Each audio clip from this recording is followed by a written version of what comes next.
What's happening? It's your boy OG Parker checking in, and you just skipped class with the progress report. The progress report. All right, what's going on? It's your girl Lalaa Shepard. This is a new episode of Skipping Class presented by the Progress Report. Today I got OG Parker in the building. Welcome back. What's happening? What's crazy, I was telling people off air, man, our first interview was 2016 at the QC Studios. Yeah. And you've been working your ass off and been doing your thing ever since, and I'm super proud of you, man. I appreciate it. Absolutely, absolutely. So, just from between all that time to now, what's been the biggest learning lesson that you learned? Life lesson, music lesson, anything. What's been the biggest one? I would say life lesson. I would probably say in this music industry, it's hard to stay focused. Mm-hmm. I think I would say keep God first and just kind of like put your head down and just work. 100%. And I was going to bring that up too, man. One thing about you, anybody that follows you know that you keep God first. Yeah. So, talk about just that foundation. Where did that come from? It's just how I was raised, you know what I'm saying? My grandfather, he played the organ and the keys in church, so Got you. I was always in church and it just keeps me grounded. Okay. You know what I'm saying? Respect.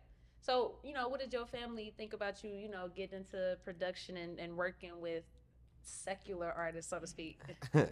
Yeah, they're not like the biggest fans of the music. Okay. Not the lyrics and stuff. Yeah, I get You know what it. I'm saying? They love to see me like, Of you know what I'm saying, course. like as an instrumentalist, but like, yeah, I wouldn't say they love like the content of the music, but they still support it. Okay. Well, that's cool. We'll take it. Right. So, I definitely want to take it back from the top just for, just has been a lot of time in between. So just to refresh people. So, who were some of your influences just influence you to even want to produce?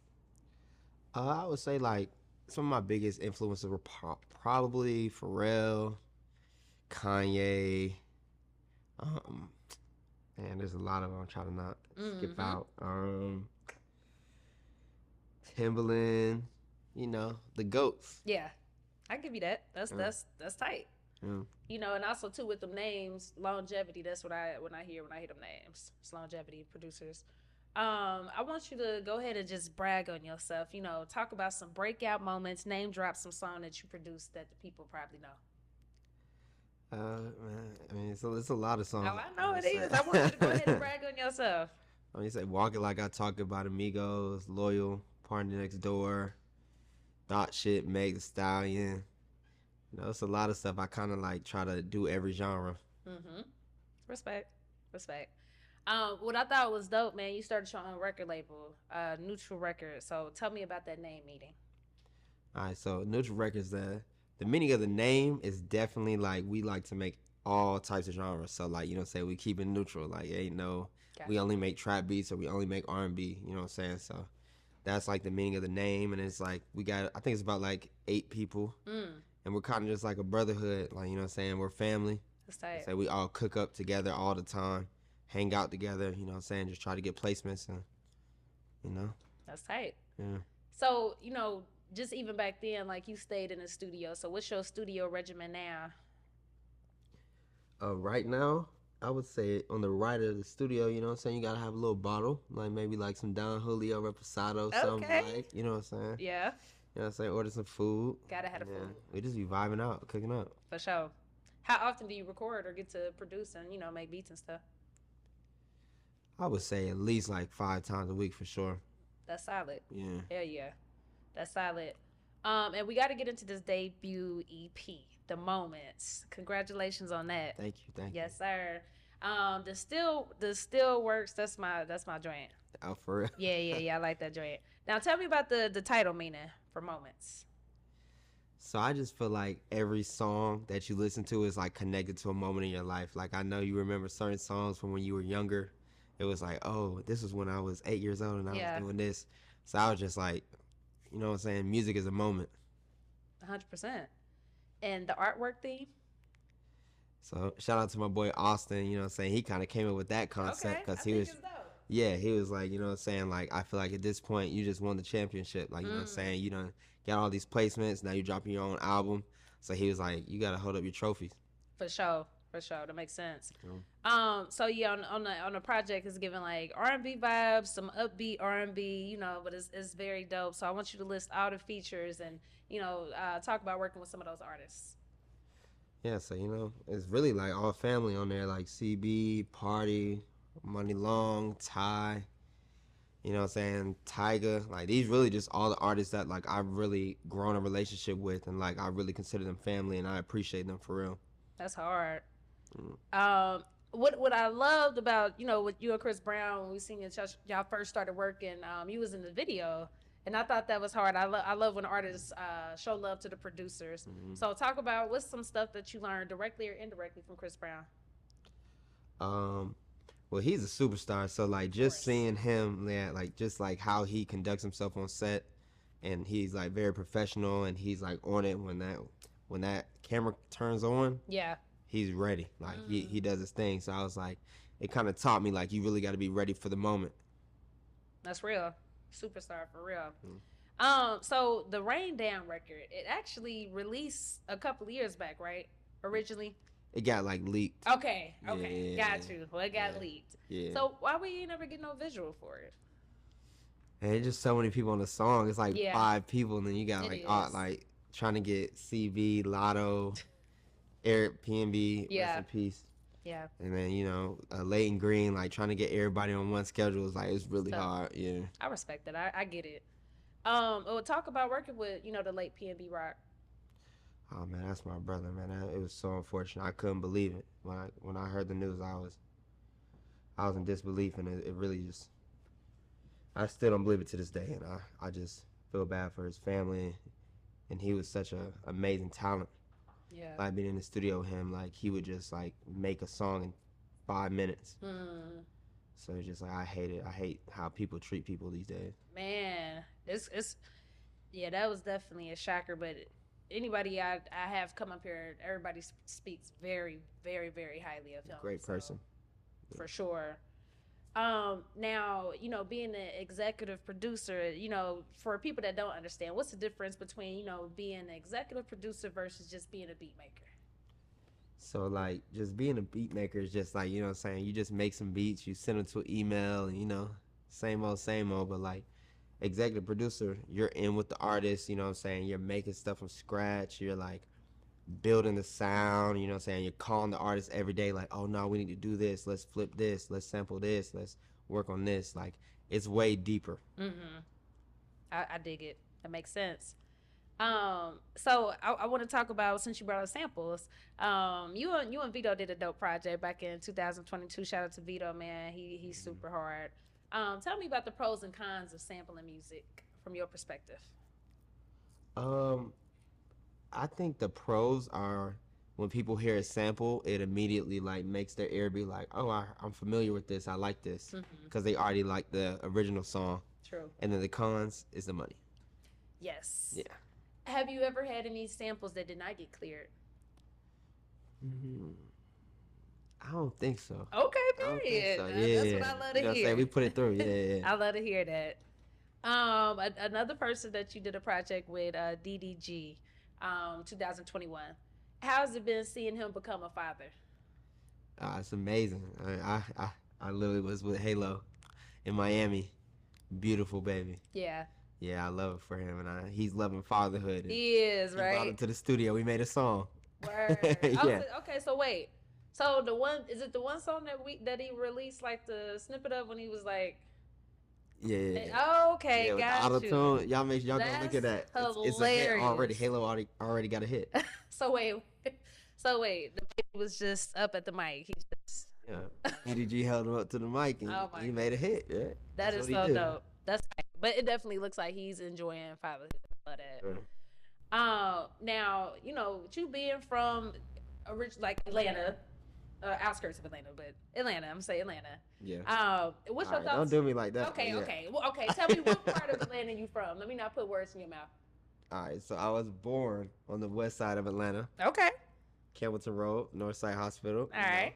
That's where I was born, but I did go to high school in Sandy Creek and Fayetteville. There it go. Yeah, Not just messing with you. No, you're from Atlanta.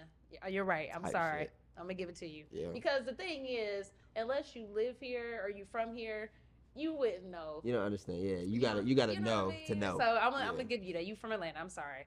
So what's your thoughts on the Atlanta music scene now, especially from just us knowing each other from like I would say just that golden time, 2016. Right. Oh my God, it was perfect then. But what's your thoughts on the music scene here now?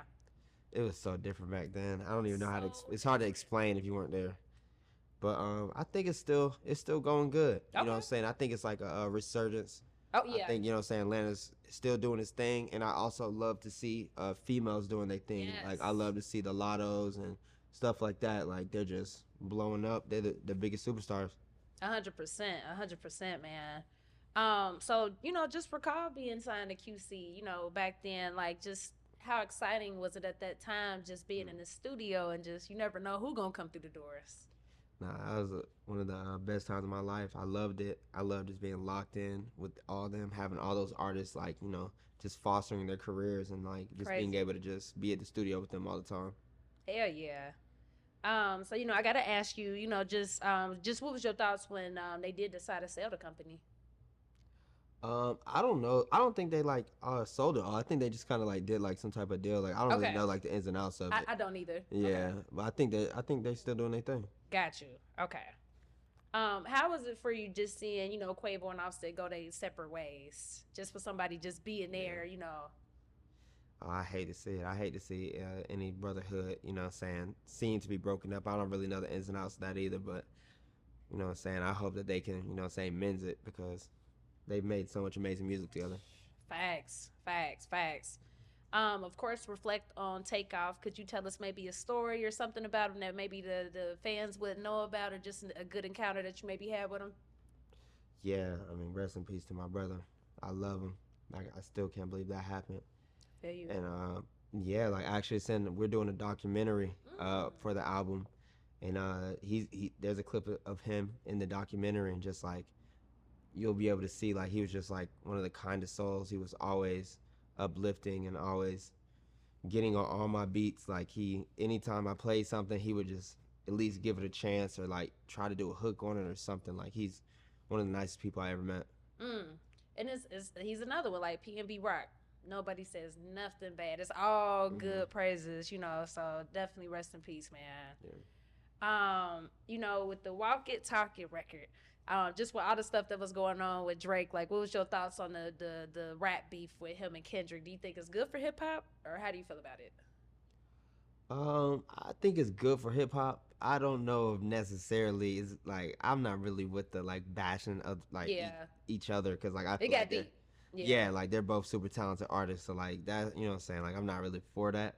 But like, what I'm saying, I guess beefing, like rap beef is like a part of it, what I'm saying? You have the Nas and all the stuff, what I'm saying, in the past, so, what I'm saying, I guess it is what it is. True. I know you've been a Drake fan for a minute. Yeah, no, Drake's the GOAT. For sure, I got you. So talk about the importance of like accolades like Grammys, and tell us how many times have you been nominated? So I've been nominated 7 times. But I feel like, I don't know, like, I'm more of a plaque guy because I feel like the Grammys is like, that's like giving somebody else's opinion. Okay. Like, juxtaposed to like a plaque is like, you made this song, it went 30 times platinum. Like, what I'm saying? Like, so everybody loved it. The Grammys is kind of like, the Grammy people get to just like, they get to pick what they like. Okay. So, what I'm saying? It's a little different. Makes sense. Talk about some plaques that you received, and what was the most meaningful one, and why? I would say probably my most meaningful plaque is probably "Loyal" by PARTYNEXTDOOR because I made it with my roommate from college. Damn. That's hard. Well, talk about that process. Like, with your roommate, was he already into production too, or? Yeah, so basically, like when you went to Georgia State, they put you in like communities with like people that are like with similar interests. So he put music, I put music, so we became friends and everything. And we were just cooking up. We used to cook up in the dorm rooms, and then like fast forward like 6-7 years, he just came to my house and we made a beat. I sent it to Party, and it just was double platinum. That's hard. Yeah. That's tight. So what do you do with your plaques? Do you hang them up at your crib, or what you do with them? Oh, yeah, they everywhere. Okay. All over the crib. That's tight. That's tight. So what would be your advice right now to a producer trying to get on, young or old? What would be your advice? Just trying to just get their foot in the industry and trying to get their beats like heard. I would say there's so many different avenues now. So I would say the first way would be to DM artists, DM producers, and be like, I have loops, I got beats, you know what I'm saying? Sign me or whatever. And then you got Beat Stars and, you know, Looper Man and all make a splice kit. Like, there's a lot of ways to like get your music out these days. Got you. That's solid.